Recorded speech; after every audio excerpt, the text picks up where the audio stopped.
நெறைய பேரு, நீங்க எப்படி உங்க பேங்க் வேலைய வந்து ரிசைன் பண்ணீங்க? எதனால ரிசைன் பண்ணீங்க? அந்த மாரிலாம் நெறைய கேட்டிருந்தீங்க. ஸோ, அதுக்கான ஆன்ஸர ஒரு வழியா இப்போ சொல்லிர்லாம் அப்படின்னு சொல்லிட்டு தான் இன்னைக்கு இந்த வீடியோ.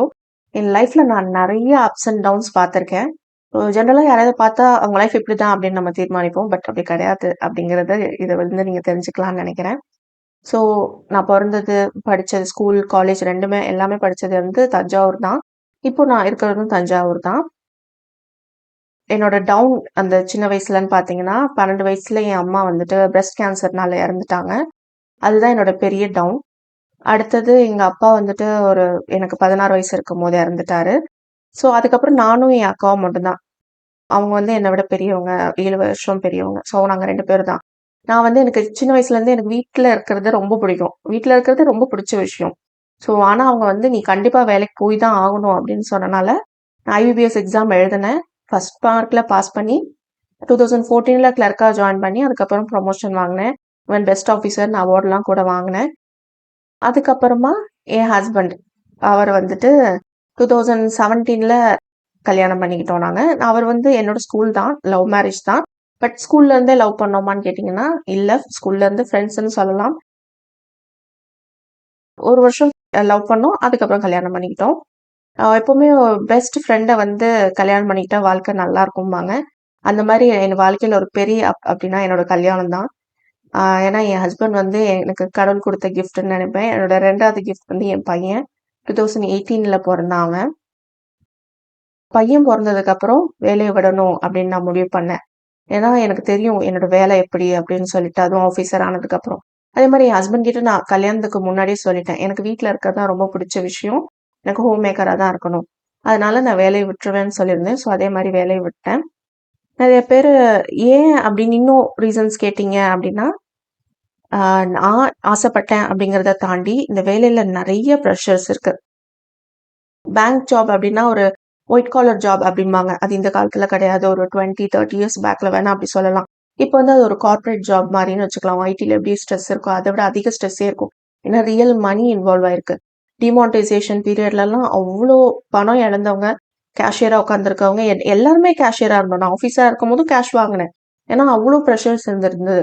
மத்த டைம்ல லோன் குடுக்கறது, அந்த மாரி நெறைய எல்லாமே மணி இன்வால்வ்ட். ஸோ நீங்க பார்த்துக்கலாம் எவ்ளோ கேர்ஃபுல்லா இருக்கணும்னு. அந்த மாரி நெறைய ஸ்ட்ரெஸஸ் இருக்கு. அதே மாரி காலையில போனா நைட் எப்ப வரும்னே தெரியாது. நான் சின்ன வயசுலேருந்து ஒரு ஃபேமிலிங்கிற என்விரான்மென்ட்ல இல்லாதனாலயோ என்னமோ எனக்கு ஃபேமிலி ரொம்ப இம்பார்ட்டன்ட் அப்படின்னு தோணுச்சு. அண்ட் அடுத்து வந்து நெறைய பேரு எப்படி உங்க ஃபேமிலி எப்படி அக்செப்ட் பண்ணாங்க அப்படின்னு கேட்டீங்க. என் ஹஸ்பண்ட தவிர யாருமே அக்செப்ட் பண்ணல. நெறைய சண்டைலாம் கூட வந்துச்சு. என் கூட வேலை பார்த்தவங்களும் கூட "ஏன் வேலைய விடுற?" அப்படின்னு கேட்டாங்க. ஏன்னா பேங்க் ஜாப், கவர்மெண்ட் ஜாப். 30ஆம் தேதி ஆனா சம்பளம் வரும். நானும் கூட இதெல்லாம் யோசிச்சு பார்த்தேன். பட் என் ஃபேமிலி முன்னாடி என் பையன் வந்து வளர்றத என்னால பார்க்கவே முடியாது. நான் காலைல 9 மணிக்கு போயிட்டு நைட்டு 8 மணி, 9 மணிக்கு வருவேன். அதுக்கப்புறம் ட்ரான்ஸ்ஃபர்ஸ் 3 வருஷத்துக்கு ஒரு வாட்டி ஆஃபீசர்ஸ்க்கு கண்டிப்பா ட்ரான்ஸ்ஃபர்ஸ் இருக்கும். இப்படியே தான் என் லைஃப் போகும் அப்படின்னு தோணுச்சு. ஸோ வந்து நம்ம நம்மளுக்கு ஃபேமிலி முக்கியமா? வேலை முக்கியமான்னு பார்க்கும்போது, எனக்கு பணத்த விட எனக்கு ஃபேமிலி முக்கியம்னு தோணுனனால தான் நான் வேலைய விட்டேன். வேலைய விடுறதுக்கு முன்னாடி நான் வந்து மினிமலிஸ்ட் அப்படிலாம் எதுவுமே கிடையாது. வீட பார்த்துக்கிறத பத்தி ஒண்ணுமே தெரியாது. அதுக்கப்புறம் தான் அதெல்லாம் கத்துக்கிட்டேன். அதுதான் அடுத்து சொல்லப் போறேன். ஆனா இதுக்கு முன்னாடி என்கிட்ட ஒரு பேக்கப் சொல்யூஷன் இருந்தது. வேலைய விட்டா நம்ம ஃபினான்ஷியலா என்ன பண்ணுவோங்கிறது. பட் அதுக்குள்ளேயும் நடுவுல ஒரு டவுன் வந்ததுன்னா, கோவிட் தான் எங்களோட டவுன். கோவிட்ல வந்துட்டு கொஞ்சம் ஃபினான்ஷியலா நாங்க ரொம்ப ட்ரபிள் ஆனோம். கிட்டத்தட்ட ஒரு 10 வருஷமா எனக்கு வந்து எங்ககிட்ட ஒரு பிளாட் இருந்தது. ஒரு பெரிய பிளாட்டு. அதுல வந்து கொஞ்சம் இடத்த மட்டும் சேல் பண்ணிட்டு, மிச்ச இடத்துல ஒரு 70% கேஷ் வரும் வித்தா. மிச்சம் 30% எங்க கையிலருந்து போட்டு அங்க அபார்ட்மெண்ட் கட்டணுங்கிறது தான் எங்களோட ஆசை. 5 வருஷமா அதுக்கு நாங்க ட்ரை பண்ணோம். எங்களுக்கு கல்யாணம் ஆனதுலேருந்து 5 இயர்ஸ் நாங்க ட்ரை பண்ணி, இப்போ 2022ல தான் அது நடந்தது. ஸோ அந்த டைம்ல கோவிட் வந்தனால எதுவுமே பண்ண முடியல. 1 வருஷம் நாங்க ரொம்ப ஸ்ட்ரகிள் பண்ணோம் ஃபினான்ஷியலா. 1 வருஷம் இல்ல, கிட்டத்தட்ட ஒரு 3 இயர்ஸ் ரொம்ப ஸ்ட்ரகிள் பண்ணோன்னே சொல்லலாம். ஸோ ஃபைனலி அந்த டவுன் வந்து இப்போ தான் சரியா இருக்கு அப்படின்னு சொல்லலாம். எனக்கு வந்துட்டு எப்படி யூடியூப் ஆரம்பிச்சேன்னா, ஃபர்ஸ்ட் நான் ப்ளாக் தான் ஆரம்பிச்சேன். மிஸ்டர் ஷங்கர்ஸ் ரெசிபீஸ் அப்படிங்கிற பேர்ல. ப்ளாக் 1 இயர் கழிச்சு என்னால அத ரினிவல் பண்ண முடியல. ஏதோ டெக்னிக்கல் ஃபால்ட்னால ரினிவல் பண்ண முடியாதனால, சரி யூடியூபா பண்ணுவோம்ன்னு கரெக்ட்டா 4 இயர்ஸ் முன்னாடி ஆரம்பிச்சேன். 4 இயர்ஸ் முன்னாடி ஆரம்பிச்சுட்டு குக்கிங் தான் நான் போட்டுட்டு இருந்தேன். ஏன்னா எனக்கு வந்துட்டு எப்பவுமே ஜஸ்ட் குக்கிங், கிளீனிங், ஆர்கனைசிங் இதே ரொட்டேட்டிங்கா பண்ணிட்டே இருக்கோம் அப்படிங்கிற மாரி எனக்கு ஒரு மாரி டவுனா ரொம்ப டிப்ரெஸ்டா ஃபீல் ஆக ஆரம்பிச்சுட்டேன். வீட்ல இருக்கனால சும்மா இருக்கனால நமக்கு அப்படி இருக்குதோ, வேற இதே வேலைய பார்த்துட்டு இருக்கனால அப்படி இருக்குதோன்னு தோணி தான் நான் யூடியூப் ஆரம்பிச்சேன். நானே ஓன் இன்ட்ரெஸ்ட்ல நானே வீடியோலாம் பார்த்து பேக்கிங் கத்துக்கிட்டு பேக்கிங்லாம் போட்டேன். பட் அதுக்கெல்லாம் எனக்கு எதுவுமே வியூஸே வரல. அது வேற விஷயம். எனக்கு வியூஸ் வராதத பத்தி எனக்கு கவலையே இல்ல. எனக்கு வீட்ல ஏதாவது பண்ணணும். எனக்கு பணம் வரணும் அப்படின்னு நினைச்சு நான் யூடியூப் ஆரம்பிக்கவே இல்ல. ஏதாவது ஒண்ணு பண்ணணும் அப்படின்னு நினைச்சு ஆரம்பிச்சது தான். அதுக்கப்புறம் பார்த்தீங்கன்னா, யூடியூப் ஆரம்பிச்சதுக்கப்புறம் தினமுமே நான் வீடியோ போஸ்ட் பண்ணுவேன். அதுல வந்துட்டு கையில வந்து என் பையனுக்கு வந்து 1 வயசு தான். ஸோ அவனையும் நான் பார்த்துக்கணும். வீடையும் பார்த்துக்கணும். கிளீனிங், குக்கிங் ஆள்லாம் கிடையாது. நானே தான் பார்த்துக்கணும். ஏன்னா நாங்க எனக்கு ரொம்ப ஒரு ஸ்ட்ரெஸ்ஃபுல்லா தான் இருந்தது. கிட்டத்தட்ட நடுவுல ஒரு டிப்ரஷனுக்குலாம் போயி ஈவன் சைக்காலஜிஸ்ட்ட பார்க்குற அளவுக்குலாம் கூட போனேன். ஏன்னா தூக்கம் இல்லாம போயிடுச்சு. இன்சோம்னியா மாரி ஆகி, அதுக்கப்புறம் அதெல்லாம் சரியாயிடுச்சு. இப்போ ஐ அம் ஓகே. பட் நடுவுல அவ்ளோ ஒரு ஸ்ட்ரெஸ்ஃபுல்லா இருந்தது. நெறைய பேரு வீடு என்ன இவ்ளோ கண்றாவியா இருக்குன்னுலாம் கூட என்ட்ட கேட்டுருக்காங்க. அவ்ளோ மோசமா இருக்கும். ஆ அந்த டைம்ல தான் வந்துட்டு கொஞ்சம் ஃபினான்ஷியலா கொஞ்சம் ஸ்டேபிள் ஆக ஆரம்பிச்சோம். ஸோ ஸ்டேபிள் ஆக ஆரம்பிச்சோனே, சரி இனிமே நம்ம கொஞ்சம் ஆர்கனைசர்ஸ்லாம் வாங்கி கண்றாவியா இருக்குன்னு அடிக்கடி சொல்றாங்கல்ல, அந்த பேர மாத்தணும் அப்படிங்கிறதுக்காக ஆர்கனைசர்ஸ் வாங்கி வீட அரேஞ்ச் பண்றது, அதுக்கப்புறம் வந்துட்டு டெக்கார் பண்றது, இதெல்லாம் பண்ணேன். இதெல்லாம் பண்றதையும் நான் வீடியோவா போட்டேன். ஆக்சுவலா இதுக்கு தான் எனக்கு வந்து கொஞ்சம் வியூஸ் வர ஆரம்பிச்சது குக்கிங்க விட. ஸோ இத நான் கன்டின்யூ பண்ணி எனக்கும் அது பண்றது புடிச்சிருந்தது. சரி இப்படி பண்ணா வந்து வீடு வந்து நல்லாருக்கும் அப்படின்னு நெனச்சு, இப்படி பண்ணேன். நெறைய பேர் நல்லா இருக்குன்னு சொன்னாங்க. நானும் நல்லா இருக்குன்னே ஃபீல் பண்ணேன். பட் அதோட ட்ரபிள் என்னங்கிறது எனக்கு அதுக்கப்புறம் தான் தெரிய ஆரம்பிச்சது. இது எல்லாத்தையும் மெயின்டெயின் பண்ணணும், அப்கீப் பண்ணணும் அப்படிங்கிறது. அப்போ ஃபர்ஸ்ட்டு என்னால முடியல. இப்போ சுத்தமா முடியல. ஏன்னா ஏகப்பட்ட திங்ஸ் ஆல்ரெடி ஏகப்பட்ட திங்ஸ். நான் இன்னும் கொஞ்சம் திங்ஸ் வாங்கி சேர்த்துட்டேன். எனக்கு வந்துட்டு என்ன பண்றதுன்னே தெரியல. எப்படி சமாளிக்கிறதுன்னு தெரியல. எப்ப பார்த்தாலும் இன்னும் கொஞ்சம் வேலை, இன்னும் கொஞ்சம் ஸ்ட்ரெஸ்ஸு. கோவத்த வந்து ஹஸ்பண்ட் கிட்டயும், பையன் கிட்டயும் காட்ட ஆரம்பிச்சுட்டேன்.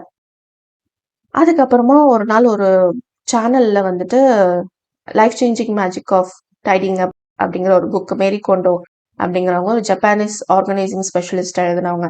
அப்படிங்கிறவங்க எழுதின புக்கு. அந்த புக் படிச்சேன். அந்த புக்கு வந்துட்டுல தான் நான் ஃபர்ஸ்ட் டீக்ளட்டரிங் அப்படிங்கிறத தெரிஞ்சுக்கிட்டேன். ஸோ டீக்ளட்டரிங் பண்ணதுக்கு அப்புறமா கிட்டத்தட்ட ஒரு வேண்டாத பொருளெல்லாம் மட்டும் முதல்ல டீக்ளட்டர் மினிமலிஸ்ட் ஆகல. நான் ஜஸ்ட் டீக்ளட்டரிங் மட்டும் தான் பண்ணேன். வேண்டாத டீக்ளட்டர் பண்ணிட்டு தான் ஆர்கனைஸ் பண்ணணுங்கிறத அந்த புக்ல இருந்து தான் நான் தெரிஞ்சுக்கிட்டு டீக்ளட்டர் பண்ண ஆரம்பிச்சேன். டீக்ளட்டர் அப்படிங்க பத்தி நான் இன்னும் கொஞ்சம் தேட தேட நான் நான் பண்றதையும் நான் சேர்த்து ஷேர் பண்ண ஆரம்பிச்சேன். நான் ஆல்மோஸ்ட் 50% டீக்ளட்டர் பண்ணிட்டு அப்புறம் தான் ஷேர் பண்ண ஆரம்பிச்சேன் வீடியோஸ்ல அவங்க கூட. ஸோ அதுக்கப்புறம் தான் நான் மினிமலிசம பத்தி கத்துக்கிட்டேன் அப்படின்னு சொல்லலாம். நான் இன்னுமே மினிமலிசம்ல லேர்னர் தான். லைஃப்ப சிம்ப்ளிஃபை ஆக்கும்போது லைஃப் இவ்ளோ ஹாப்பியா இருக்கும்னு நான் நினைக்கவே இல்ல. இவ்ளோ அப்ஸ் அண்ட் டவுன்ஸ் பார்த்த எனக்கு லைஃப் வந்து ரொம்ப அப்ல போனது மினிமலிசம்னால அப்படின்னு ஃபீல் ஆகுது. ஏன்னா மத்த ஸ்ட்ரகிள்ஸ் எதுவும் வந்தாலும் எனக்கு எப்பவுமே ஏதாவது வாங்கணும் அப்படிங்கிற எண்ணம் இல்ல. லைஃப் வந்து ரொம்ப ஹாப்பியா எப்பவுமே ஒரு சன்ஷைனோட இருக்க மாரி இருக்கு. எதுவுமே ஈஸி கிடையாது லைஃப்ல. நாங்க வந்து 7 வீடு உள்ள ஒரு அபார்ட்மெண்ட் கன்ஸ்ட்ரக்ட் பண்றது ஈஸியான விஷயம் கிடையாது. அதே மாரி ஒரு யூடியூப் சேனல நடத்துறதும் வந்து ஈஸியான விஷயம் கிடையாது. ஏன்னா அவ்ளோ நெகட்டிவிட்டிய பார்க்கணும். இன்னைக்கு வந்த ஒரு கமெண்ட் கூட, "உங்க மைண்ட் வந்து ரொம்ப டெல்யூஷனலா இருக்கு" அப்படின்னு ஒருத்தவங்க கமெண்ட் பண்ணியிருந்தாங்க. ஏன்னா நான் டீக்ளட்டரிங்க பத்தி பேசுறேன்னா, அதனால. ஸோ அத நான் பெருசா எடுத்துக்கல. பட் அவங்களுக்கு டெல்யூஷன்னா என்ன அர்த்தம்னே தெரியாதுன்னு தான் நான் நெனைக்கிறேன். பட் இது எல்லாத்தையும் தாண்டி என்னால பண்ண முடியும்னா, வாழ்க்கையில எல்லாராலயும் பண்ண முடியும்னு நெனைக்கிறேன். ஏன்னா நானும் நெறைய அப்ஸ் அண்ட் டவுன்ஸ் பார்த்துருப்பேன். என்ன விட அப்ஸ் அண்ட் டவுன்ஸ் பார்த்தவங்களும் நெறைய பேர் கண்டிப்பா இருப்பாங்க. நம்ம வாழ்க்கையில என்ன பண்ணாலும் யாராவது ஏதாவது ஒரு கிரிட்டிசைஸ் பண்ணிட்டே தான் இருப்பாங்க. பட் இது எல்லாத்தையும் தாண்டி வர்றதுக்கு ஒண்ணே ஒண்ணு தான் நம்ம ஞாபகம் வச்சுக்கணும். நம்மள ரொம்ப கிரிட்டிசைஸ் பண்றாங்கன்னா, நம்ம ஏதோ ஒண்ணு கரெக்ட்டா பண்றோம் அப்படிங்கிறது அர்த்தம்.